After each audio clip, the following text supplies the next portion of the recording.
All right, look, I'm not in the studio. Where am I? Doesn't matter. It's not as nice as the studio, for sure. We keep Mark there. He's well fed. However, we put together a bunch of videos that will be your go-to resource for cold calling. Now, these are a bunch of clips and moments from some of our past videos, but they are a super, super helpful resource that'll give you everything you need to know about cold calling.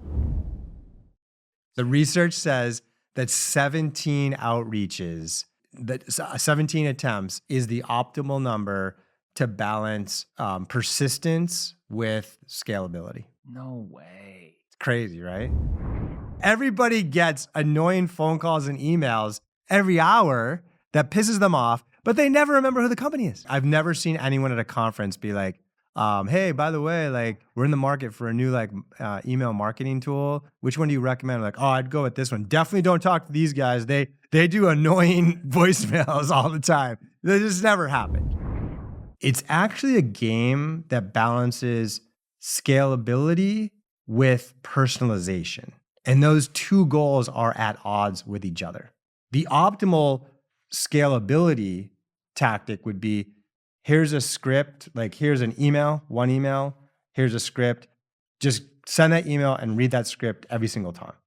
You can do like 1,000 a day. You're not going to get any responses. Do all your research up front and dictate that personalization in the first email. And only do the personalization in the first sentence of the email. First thing that I did was I always asked the same question, which is, did I catch you at a bad time? And the reason why is because there's only two answers, yes or no. Like 90% of the time, it's like, yeah, I'm super busy. And 10% of the time, no, I have a minute. Now, Matthew threw me a softball, supposedly, and said, no, I have a minute. The reason why Sam encourages that is because the answer is exactly the same. So I don't even have to pay attention to what he says. I always say, okay, I'll be brief. Sales is fundamentally changing. AI adoption is separating winners from losers, and the teams that adapt fastest are thriving, while the others are worried about market turbulence. HubSpot's 2025 sales trends presented by the Science of Scaling gives an inside look at how 1,000 sales pros are adapting, growing, and connecting in a shifting business landscape. This isn't just a collection of statistics, it's your guide to what's actually working in the field today. So grab it, read it, start putting it to work immediately. Link is in the description.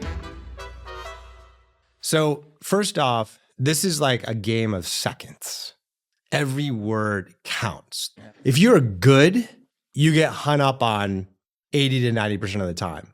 If you're good, you know what I mean? If you're good at this, you book a meeting a day. One meeting. Yeah. The ask. In this case, hey, what do you say? Let me send over a $20 pizza. Next objection comes, I listen, I'm intent, I handle it, and then I ask again. So I'm in this flywheel, and I'm never going to let the person out of the flywheel until they hang up.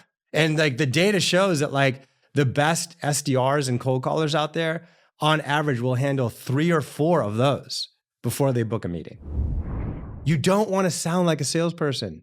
You don't want to sound like a radio host. You want to sound like uncomfortable, nervous. I often try to channel being like a skinny 14-year-old kid. People feel bad for you. They don't want to hang up on you. I hate scripts, but like if you're going to be tight on a script, I'd probably recommend one here for 2 reasons. Like one, it's just such a high intense first 5-10 seconds means everything moment. And then number 2, usually I'm training someone on this that's very new to sales. Like this is the entry level sales role. It's the hardest role anyone will ever do in sales. And unfortunately you start there. Be multimodal, like use it all. Voice, phone, email, social. Leave that voicemail, send the email, send the LinkedIn request or the in-mail. Take advantage of all 3 mediums. It's okay if they're seeing you multiple times. It's okay if you're seeing similar messages. When you make your next attempt, you're just going to reply to your original email. You're just going to say, any thoughts? Did you miss this? Just bumping this back up in your inbox. That has sometimes a higher performance than the first email. I can't tell you how many people I used this tactic on 20 years ago when HubSpot was a no-name company. And because of my persistence, they bought and their business accelerated. I'm fine with that. That's my job. Like, as long as I believe in my product and that I'm going to help this person, and as long as I believe that as I get to know them and uncover their problem, I'm not going to sell them something they don't need, then I'm okay. That's our job. Once you've been doing this for a week, you're not going to hear no objections anymore.